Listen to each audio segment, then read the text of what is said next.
So, nandito na tayo sa ating Morning Revival Preview.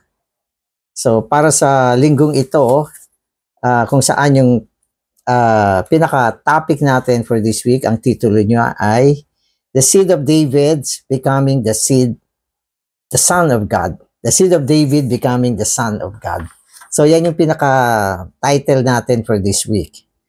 At ang schedule natin ngayon ay week 13, day 3. So, meron ulit tayo rito dalawang verses, babasahin ko. 1 Peter 1:3. Blessed be the God and Father of our Lord Jesus Christ, who according to His great mercy has regenerated us unto a living hope through the resurrection of Jesus Christ from the dead. So, yung keyword dito, yung regenerated us. Sinilang na muli tayo, tapos sabi niya, through the resurrection of Jesus Christ from the dead. No? Ano ang ibig sabihin? Ang ating pagkasilang na muli ay sa pamamagitan ng pagkabuhay na muli ng Panginoon. So yun yung paraan na ginamit para maisilang tayo muli. So pwede mo nga sabihin, nung nabuhay na muli ang Panginoon, noon naman tayo isinilang. Yung date ng kanyang pagkabuhay na muli, ay yun din ang date ng ating pagkasilang. Kaya parehong date siya. Kaya napaka-memorable yun. So, ibig sabihin sa mata ng Diyos, hindi pa tayo pinapanganak. Kasi 2,000 years ago na yun Naisilang ng muli tayo. So, kasi sa mga spiritual na bagay, walang date yan. Walang time, walang date. Ano yan mga bagay ng eternal. Kaya yun yung paraan. Kaya yung pagkasilang na muli ng Panginoon, napaka-precious sa atin yan Yan yung ating birth. No? Birth para maging para maging mga anak ng Diyos. Yung second verse naman ay Hebrews 2:10. For it was fitting for Him, for whom are all things, and through whom are all things, in leading many sons into glory, to make the author of their salvation perfect through sufferings. Ano naman ang keyword dito? Yung binanggit niya, in leading many sons into glory. Siyempre, pag sinabi natin many sons, yan ulit tayo. Ang pinakagawain ng Panginoon ngayon ay ang pangunahan. No? Ang pangunahan. No? O dalhin ang maraming mga anak tungo sa kaluwalhatian. Active ang Panginoon, gumagawa siya. Tuloy-tuloy gumagawa, dinadala tayo sa isang direksyon. At ang direksyon na yan ay ang glory. Na ang ibig sabihin, yan ay ang darating na kaharian. Magbabasa na ako. The Son of God is eternal, yet this eternal Son of God was born as the Son of Man. In His incarnation, He was born of Mary, and by that birth, He became the Son of Man. Therefore, His incarnation was His first birth.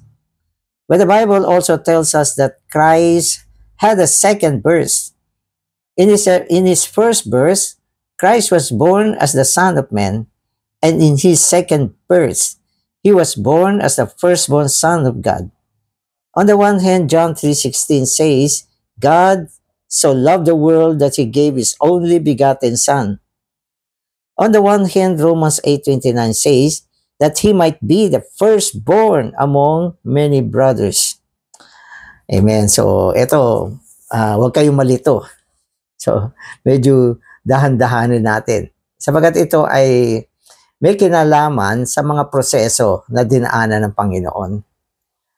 So, una, siya ay anak ng Diyos. So, yung term na anak ng Diyos ay tumutukoy kay Kristo, no? Bilang pagiging anak ng Diyos sa sitwasyon ng eternal. Pag sinabi kasi natin eternal Son of God, ito ay hindi lang walang katapusan, kundi bago pa nag-umpisa ang walang katapusan. Kailan ba nag-umpisa ang walang katapusan? Walang umpisa. Kailan naman matatapos ang walang katapusan? Walang katapusan. No? At nasa kanya ang isang titulo na anak siya ng Diyos. Okay? So, yan yung binabanggit sa atin na siya ang bugtong na anak ng Diyos. At ang meron lang siya ay divinity, ang taas niyan. No, sa kanyang posisyon bilang isa sa mga Pangulong Diyos. Kasi pag sinabi natin Pangulong Diyos, Ama, Anak at Espiritu. Deity yun eh. No? Kasi ang Diyos natin ay triune. So siya ay tumatayo bilang anak. At yung kanyang posisyon diyan ay mula sa walang hanggan tungo sa walang hanggan. Siya ay anak ng Diyos. No? At ang meron siya ay divinity at siya ay may bahagi, okay, sa Pangulong Diyos. Diyos talaga siya. Pwede natin sabihin, talagang Diyos. So yun yung kanyang natatanging position. Pag sinabi natin eternal Son of God, okay, or the only begotten Son of God. Okay, so yan yung unang pagiging anak niya. Tapos ang pangalawa naman, siya ay nagkatawang tao, incarnation.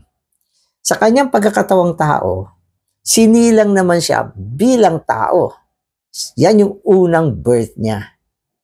At ito ay naisagawa sa pamamagitan ni Maria. So sa pamamagitan ni Maria at sa pamamagitan ng kapangyarihan ng Espiritu Santo, siya ay naibuo sa sinapupunan ni Maria bilang tao.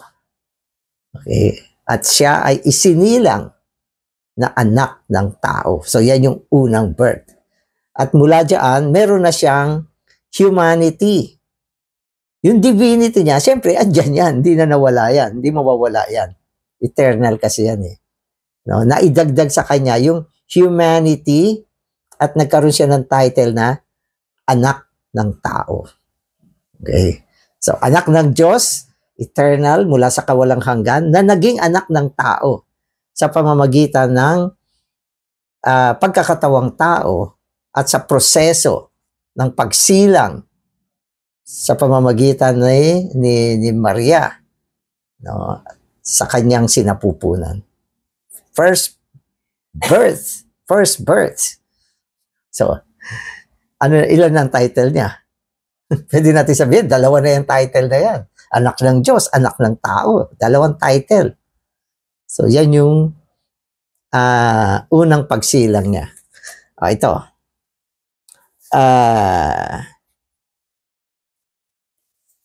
Yung unang kanyang pagsilang, ini-explain dito, siya ay anak ng tao. Okay? At ang kanyang pangalawang pagsilang, no? Siya ay naman siya ay sinilang bilang panganay na anak ng Diyos. Pangalawang pagsilang naman yun. At yun naman ay naisagawa sa pamamagitan ng pagkabuhay na muli. So, dalawang title na. Yeah. Ay dalawang pagsilang, I mean. Unang pagsilang, anong meron? Anak ng tao. No? At nandyan din yung anak ng Diyos. Pangalawang pagsilang sa pamamagitan ng kanyang pagkabuhay na muli, anong title? Panganay na anak ng Diyos. At nandyan din yung kanyang kalikasan ng tao at kalikasan ng Diyos. No? Ang kaibahan lang, panganay na siya. Panganay na siya. So, wag tayo malito dito. Okay? Ito. Babasahin ko uli. Sabi niya, on the one hand, John 3:16 says, God so loved the world that He gave His only begotten Son. So, nandiyan pa yung title na only begotten Son nung siya ay sinugo sa lupa. No? Pinadala siya ng Diyos. Bilang only begotten Son. Biro mo, pinadala niya yung kanyang bugtong na anak dito sa lupa. What a love. Kaya binanggit yung love. Dahil sa pag-ibig, kaisa-isang anak, isinugo sa lupa. No? At yan ay sa pamamagitan din ng kanyang pagkasilang bilang tao. Ang pagsugo kasi sa kanya bilang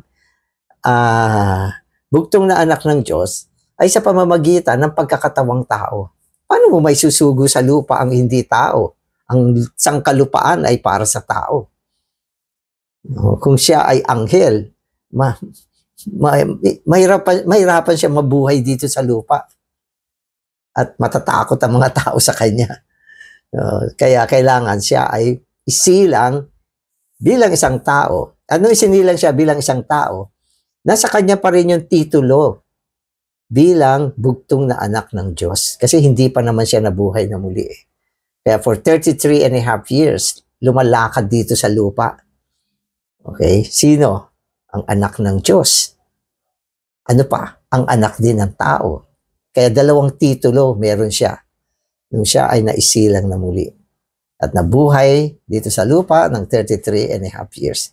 Kuminsan tinatawag siyang Son of Man, anak ng tao, na nanggaling sa angkan ni David. Kuminsan naman, tinatawag siya na Son of God, bilang bugtong na anak ng Diyos na nanggaling mula sa Diyos. Sino ba ang tumatawag sa kanya ng anak ng tao? Eh di yung mga tao. Di ba? Sino naman ang tumatawag sa kanyang anak ng Diyos? Karamihan, mga demonyo. Di ba? Sabi nila, Jesus na anak ng Diyos. So kinikilala siya ng mga demonyo. Sila lang yung may ganyang pananaw nung panahon na yon, na nakilala nila ito, anak ito ng Diyos. No?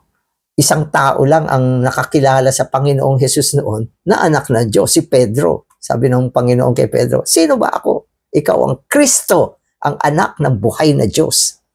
So, yun lang yung history na may isang tao na nakakilala sa kanya bilang anak ng Diyos.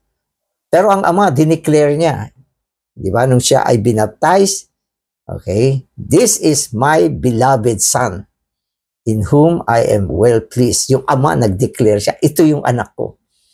As pangalawang pagkakataon na nag-declare yung Ama, doon sa Mount of Transfiguration, this is my Son, in whom I found my delight. Hear Him. Pakinggan niyo siya. Anak ko yan eh. So, dalawang occasion, dineclare ng Ama. Isang occasion, dineclare ni Pedro. Okay, na siya ang anak ng Diyos. Kaya, mga dinagdag ko na lang para maging very clear sa atin. Yung status ng Panginoon, nung siya ay nabuhay, 33 and a half years dito sa lupa. Bilang anak ng tao, bilang anak ng Diyos, bilang bugtong na anak ng Diyos. Okay, so yan yung history. Amen. So Romans 8:29, Romans 8:29 says that he might be the firstborn among many brothers. Have you ever considered that Christ is the Son of God in two ways? In the first way, he was God's only begotten Son. And in the second way, he is the firstborn son among many brothers. Romans 8:29 says that the believers are to be conformed, not to the image of the only begotten Son, but to the image of God's firstborn Son. Amen. O tayo naman, marami mga anak ng Diyos. Sabi ng Romans 8:29, tayo ay conformed, iwawangis sa panganay na anak ng Diyos. Hindi sa bugtong na anak ng Diyos. So, ang ibig sabihin, ang direksyon ng ating pagwawangis, o pwede natin sabihin, magiging ano tayo? Magiging ano tayo? Ang direksyon niya ay tungo sa panganay na anak, hindi sa bugtong na anak. Alam niyo ba kung bakit? Kasi yung bugtong na anak ng Diyos, Diyos talaga yon. No, sa pamunuan, hindi yun ang direksyon natin. Tayo ay magiging kawangis ni Kristo sa kanyang pagiging panganay na anak, na kung saan meron siyang dalawang kalikasan, ang kalikasan ng tao at ang kalikasan ng Diyos. No, subalit meron pang nadagdag dyan, hindi lang naman ganyang ka-plain siya. Tayo rin naman merong kalikasan ng tao, may kalikasan din ng Diyos, kaya tugma siya. No, pero tayo kulang pa sa pagwawangis. No? Ano na ba ang naging sitwasyon ng Panginoon nung siya ay nabuhay na muli? O ito, yung kanyang bahagi ng pagiging tao ay naisilang upang maging anak ng Diyos. Kaya ginamit niya yung prosesong sanais, pagiging anak. No? Pagpasok niya sa kamatayan, lumabas siya bilang anak ng Diyos. Yung kanyang humanity. Yung kanyang humanity na hindi dati anak ng Diyos, naisilang sa pamamagitan ng pagkabuhay na muli. Kaya nakumpleto siyang anak ng Diyos sa kanyang bahaging tao. At syempre, yung kanyang bahaging Diyos, hindi na kailangan masunize yun. Son na yun. Kaya yun yung development sa bahagi ng Panginoon. Sa kanyang pagkabuhay na muli, siya ay kompletong anak ng Diyos sa kanyang human nature at syempre pati ang kanyang divine nature. Tayo naman, naging mga anak ng Diyos sa pamamagitan ng ating pagkasilang na muli nung siya ay nabuhay na muli. Subalit hindi pa kumpleto, lalo na yung bahagi ng ating katawan. Kailangan dumaan pa siya sa kapangyarihan ng pagtatransforma hanggang pumasok siya sa kaluwalhatian at matransfigure siya bilang ganap na anak ng Diyos. So yun yung proseso natin. Kaya sinabi diyan, ang Panginoon bilang panganay, dinadala niya tayo tungo sa kaluwalhatian. No? Lalong-lalo na ang ating bahagi bilang tao. Kasi ang ating bahagi bilang tao ay hindi pagganap na nabago. Ganon din ang ating kaluluwa. Pwede natin, yung espiritu natin, naging buong anak na ng Diyos yan. Kasi naisilang na muli yan. No? Pero may mga bahagi pa tayo na kailangan pang i-transforma, i-transfigured para maging ganap na anak ng Diyos. At ito ay ginagawa ng Panginoon ngayon. At sinasabi ang ating pagwawangis ay tungo sa panganay na anak ng Diyos na may kalikasan ng tao, may kalikasan ng Diyos. Hindi tayo tungo sa bugtong na anak ng Diyos na siyang nandun sa pamunuang Diyos. Kaya madalas dinideclare natin, tayo ay Diyos sa buhay at kalikasan, hindi sa pagkaulo. No? Kaya alinaw na niyan. Okay, so malinaw na to. So today's reading na ako. The difference between the only begotten Son of God in eternity past and the firstborn Son of God in resurrection is that in eternity past, pakinggan nyo, before His incarnation, He possessed only divinity without humanity. Okay, so yan yung Son of God. No, bugtong na anak yan. Na sa kawalang hanggan, meron lamang siyang divinity, walang humanity. Okay, tuloy ko. But through the process of incarnation, He put on humanity. So kailan siya nagkaroon ng humanity? Sa kanyang pagkakatawang tao. At ito ay naisagawa sa pamamagitan ng pagsilang niya mula kay Maria. Okay, so meron na siyang humanity dyan. Meron na siyang humanity. Ito pa.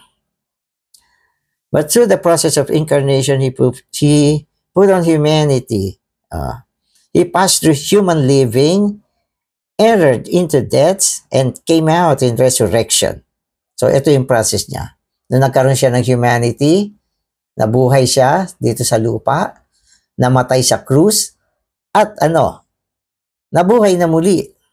Amen. Ito na. In resurrection. Okay, in resurrection sa kanyang pagkabuhay na muli. He still remained the Son of God according to His divinity. But there was something more. He also possessed the humanity that He obtained through incarnation. The humanity He put on incarnation was also brought into resurrection to share in the sonship. Yun na. So, nung siya ay naproseso, Ano nangyari?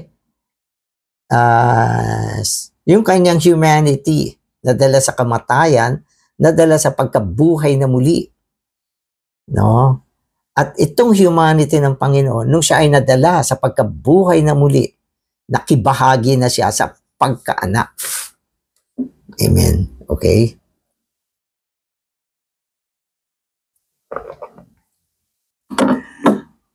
Ang ibig sabihin, bago siya nabuhay na muli, yung kanyang humanity, walang bahagi sa pagkaanak. Nakapasok lang siya, na proseso lang siya, nung siya ay nabuhay na muli. So yung humanity niya, no?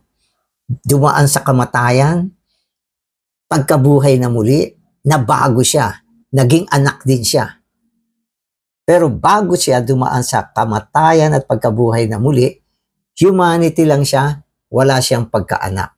Pwede mo sabihin, perfect siya. So yun yung istorya ng humanity ng Panginoon. Kaya sa kanyang pagkabuhay, naging kompletong anak siya ng Diyos sa kanyang pagiging tao at syempre sa kanyang divinity, at naabot din niya ang isang posisyon na tinatawag na panganay na anak ng Diyos. So lahat yan na ibunga sa pamamagitan ng kanyang pagkabuhay na muli. This is why Acts 13:33 says that on the day of resurrection, Christ was begotten of God to be God's Son. It means that resurrection, ito, sanais. So tayo yung nag-invento ng mga term din. Sanais. Ang ibig sabihin ng sanais, hindi dating son, yung process ay sanais ginawang anak. Nagpaging anak. So yun. Okay. Sanais in his humanity. Okay. Made it also the Son of God. Christ's resurrection was a birth, making him not only God's only begotten Son with divinity, but also God's firstborn Son with both divinity and humanity. So, kumpleto na yung proseso. Sa pamamagitan ng kanyang pagkabuhay na muli, okay, si Kristo ay nagkaroon ng isang pagsilang pa. At sa pagsilang na ito, hindi na lang siya isang bugtong na anak, kundi siya ay naging panganay na anak ng Diyos. No, sa kanyang dalawang kalikasan, divinity at saka humanity. Kompleto na yun. So, nung presence yung firstborn son, ito na yung firstborn son. So, ano na siya? Tao pa rin, anak din ng Diyos. No, subalit, ang kanyang pagiging tao ay nakumpletong anak na rin ng Diyos at sa kabuuan siya ay panganay na anak ng Diyos. Sapagkat sa pamamagitan ng kanyang pagkasilang na muli, naisilang din yung marami mga kapatid niya. Yun. Kung hindi naisilang yung marami niya mga kapatid, tayo, hindi siya pwede maging panganay na anak. Sabay-sabay ang pagsilang. No, sa isang proseso, yan ay ang pagkabuhay na muli. Ang tindi ng kanyang resurrection. No, kasi madalas sinasabi lang natin, resurrection, dinaigang kamatayan, nagbangon mula sa mga patay, nabuhay na muli, power ito. Tama naman yan. Pero ngayon, ang binibigyan diin, yung resulta. Yung resulta. Hindi lang siya power na nagbangon nagbangon mula sa mga patay. Nagkaroon siya ng resulta. Yung humanity, naging anak ng Diyos. No? At siya ngayon ay anak ng Diyos sa kanyang humanity at divinity, at nagkaroon siya ng isang titulo na panganay na anak ng Diyos. No? At dahil dyan, pwede natin sabihin, yung pagkasilang niya ay naganap nung siya ay nabuhay na muli. At nung nabuhay na muli siya, yun din ang pagkasilang natin. Biro mo, isang pagkabuhay na muli, milyon-milyon ang isinilang. Pero nag-iisa lang yung may titulong panganay na anak. Yan ay walang iba kundi ang Panginoon. At tayo mga naisilang na muli, no, ay iwawangis sa panganay na anak ng Diyos. Ibig sabihin, yung panganay na anak ng Diyos, naging model din siya.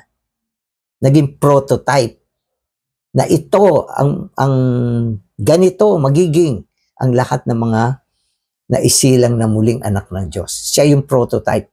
Papunta tayo sa kung ano siya sa buhay at kalikasan. So isang araw, pagbalik ng Panginoon, lahat ng mga believer ay naiwangis sa Kanya. Magkakamukha na. Except, wala tayong Godhead. Yan ang ekonomiya ng Diyos. Ang linaw, ang ganda. At nakita natin na malinaw ang direksyon natin.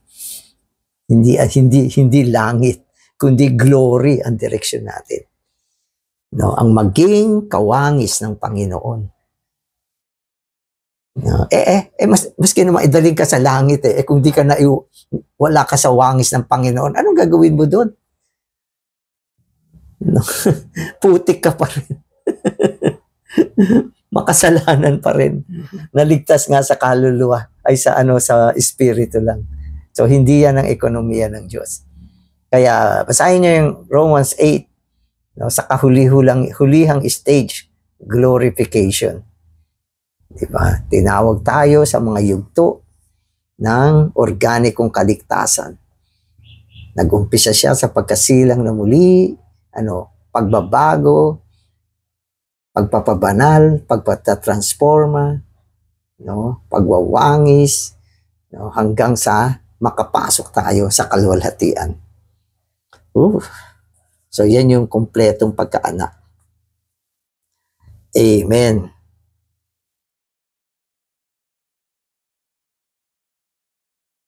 Amen. Okay, so magbabasa na ako. Tuloy-tuloy. Amen. If he were not only God's only begotten Son, he could not have any brothers. Tama naman, kung begotten Son lang siya, wala na siyang mga kapatid. To have us as his brothers, he must possess humanity. In his incarnation, Christ put on humanity, and through resurrection, he brought this humanity into sonship. In this way, he became God's firstborn Son, with both divinity and humanity. Then as a life-giving Spirit, he entered into us to make us also sons of God. So, yung pagiging anak natin ng Diyos, although sinasabi natin, naganap yan nung nabuhay na muli ang Panginoon. Yun ay isang general view ng pagkasilang nating muli. Pero sa procedure, at practicality, ito ay naganap nang si Kristo bilang Espiritong nagbibigay buhay ay pumasok sa atin. So yan, involved na yung time. At yan ay naganap na nung tayo ay tumanggap sa Panginoon. Kaya yung practicality, katuparan ng pagkasilang natin 2,000 years ago, nung ang Panginoon ay nabuhay na muli, ay naisagawa sa isang practical na paraan sa pamamagitan ng pagpasok ni Kristo sa atin bilang Espiritong nagbibigay buhay. Kasi pagkatapos niyang nabuhay na muli, siya ay naging Espiritong nagbibigay buhay. At hindi ba, pinatanggap niya yung Espiritu sa kanyang mga disipulo? Sabi niya, tanggapin ninyo ang Espiritu. Iniihip niya sa kanila. At mula noon, tinawag na niya yung mga disipulo niya na mga kapatid ko. Yun yung history na. Okay, history. Pero yung history sa aspekto ng spiritual, walang kasaysayan. Ito ay accomplishment ng Panginoon sa pamamagitan ng kanyang pagkabuhay na muli. At maging ang kanyang kamatayan, pagkabuhay na muli, wala naman talagang date. Tignan mo, sabi sa Revelation, siya ang kordero na pinaslang bago pa na itatag ang sanlibutan. Walang history yan.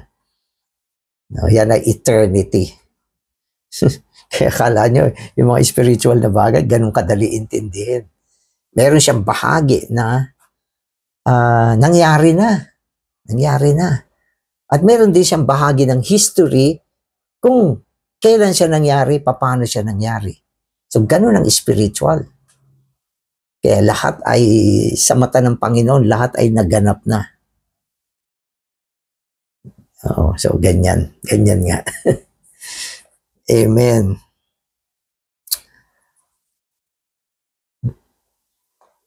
Amen. Okay, ulitin ko ito. Sabi niya, then as a life-giving spirit, He entered into us to make us also sons of God. Now we are the many sons of God being conformed to the image not of God's only begotten Son, but of His firstborn Son. Therefore, as God's firstborn Son, Christ has many brothers. We all need to see that being born as the firstborn Son of God was a great work that Christ accomplished through His resurrection. Amen. So, napaka-great talagang yung resurrection niya is a work. No? It's also a process. Process siya sa aspekto ni Kristo, pero work siya sa aspekto ng pagbubunga ng resulta. No? Kaya, yun yung mga terminology. The date of our regeneration was the date of Christ's resurrection. When Christ was resurrected from the dead, we, all the believers, were resurrected with Him. On the day of Christ's resurrection, all of God's chosen people were resurrected and were born to be God's many sons. Kaya sinasabi sa atin, yung resurrection din ng Panginoon, yun yung date din na tayo ay na-resurrect, na buhay na muli. Bakit natin kailangan mabuhay na muli? Kasi ang tao ay namatay. Alam niyo ba, namatay tayo nung tayo ay matisod. Sabi ng Panginoon kay Adan, pag kinain mo itong bungang kahoy na ito, yan yung puno ng kaalaman tungkol sa mabuti at masama. Sabi ng Diyos, siguradong mamamatay ka. Kinain ba niya? Kinain niya. Ano sabi ng Diyos? Pag kinain mo, mamamatay ka. Kaya anong nangyari kay Adan? Siya ay namatay. Siya ay namatay. Hindi physical, kundi spiritual, dead. At dahil lahat tayo ay nanggaling kay Adam, kasama tayo namatay. Kasama tayo namatay. Pero nung ang Panginoon ay nabuhay na muli, inilakip niya tayo. At tayong lahat ay nabuhay na muli, at hindi lang nabuhay na muli, naisilang na muli upang maging maraming mga anak ng Diyos.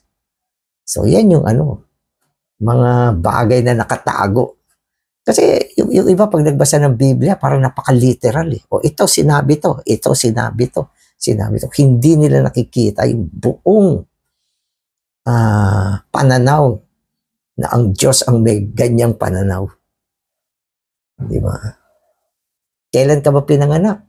O siguro mga 20 years ago, 30 years ago, 50 years ago. Kailan nabuhay na muli ang Panginoon? 2,000 years ago. So, paano nailakip ka doon? Kaya, hindi natin kayang isipin. At hindi lang 2,000 years ago. Sabi pa ng Biblia, before the foundation of the world, nangyari na to. Paano mo isipin yan? Kaya yan yung mga pananaw na pinapakita sa atin dito. Amen. Okay?